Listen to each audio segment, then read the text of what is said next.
Prague was to play host to the fourth stop of Season 2 of the Paradise Poker Tour, where players from all over Europe flocked to the card casino Prague in the hope of being crowned the next Paradise Poker champion. Each leg of the Paradise Poker Tour is a no-limit Texas Hold'em event. In Prague, 230 runners took part with a buy-in of €550. Each player started with 15,000 in chips, and the top 24 players were paid. It was yet another impressive turnout as poker pros, online players and novices travelled across the continent for a slice of the guaranteed €125,000 prize pool. Tournament is interesting because you have the mix, all players around Europe, the pro players, the online players with no live experience, and I have a lot of like the live regular tournament players, Czech players here. So altogether it's a nice mix. Yeah. I've been to 4 of Paradise Poker Tour tournaments. Structure is one of the best in a 550 buy-in tournament. I think the second season of Paradise Poker Tour is going really well. It's a great tournament. It's a guaranteed tournament. The top 3 prizes are good. So I'm, of course, want to win the tournament, but second and third would do. It's definitely deep enough to play a good poker, and it's 3-day tournaments. There are so many people from different countries. It's nice to play with other players than from Czech Republic. Players either bought in directly or qualified online at www.ParadisePoker.com. Through daily online events, players qualified for as little as €1 and won a €1,100 package that included the buy-in for the tournament as well as spending money to cover both travel and accommodation. I think the package is great. So far I enjoyed Prague, and I haven't been here before, so it's fun. The package is great, and I love the opportunity they gave me, and I hope I will do great in this event. The organization is perfect, and I'm very happy that I'm here. The tour is a great option for the regulars on Paradise Poker to try to live tournament. That's a great opportunity for them. If we have learnt one thing from the past 2 seasons, it's just how much this title, and indeed the prize money, means to everyone who takes a seat at the bays. To win a tournament is great, but to win a tournament in this level is, I think, a big thing. Yeah. I'm so excited. We arrived here last night, but it's difficult to sleep before a tournament like this because you are excited. But suddenly the mood changed. The cards were shuffled as the players eyed each other's chips. Now it was every man and lady for themselves.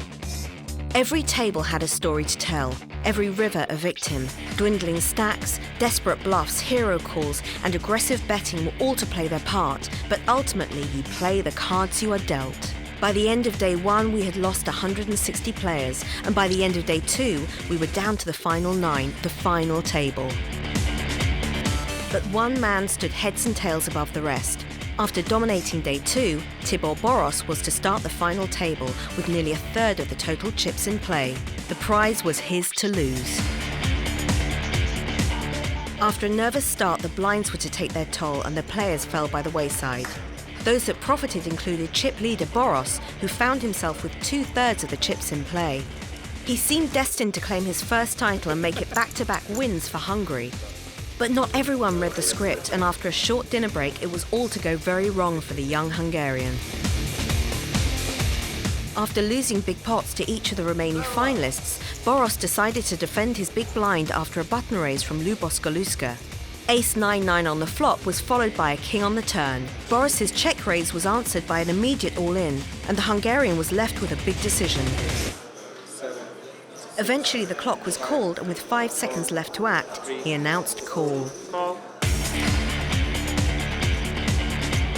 His opponent revealed trip 9s to take the pot, and Boros's tournament life was ended a few hands later after a bad beat on the flop. Never has a man looked more disappointed than Tibor Boros. After surviving most of the final table as the relative short stack, Marius Crucial exited in 3rd place. But it was smiles all round as he banked himself €14,000.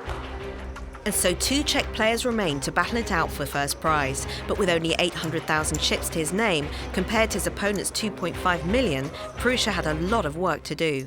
But once again, the small stack would prove victorious, and after stealing a series of smaller pots, Prussia doubled up after making a straight against his opponent's 2 pair.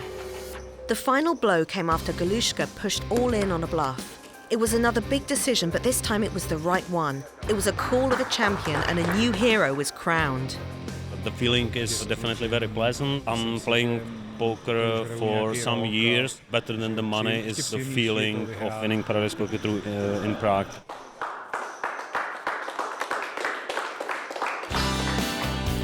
With just 2 more stops left, the ParadisePokerTour league table is heating up. At the end of the season, the player who finishes on top will win €10,000 and entry into all Season 3 tour events. Players finishing in the top 50 of each of the main events are awarded points. The point system will work in reverse with the finishing positions. First place receives 50 points, second 49 right down to 50th place receiving just 1 point. Currently, Ronnie Espensen sits at the top of the leaderboard with 88 points, but with 2 more legs left to be played, anything can happen. So join us in Madrid for the next stop of the Paradise Poker Tour. See you then.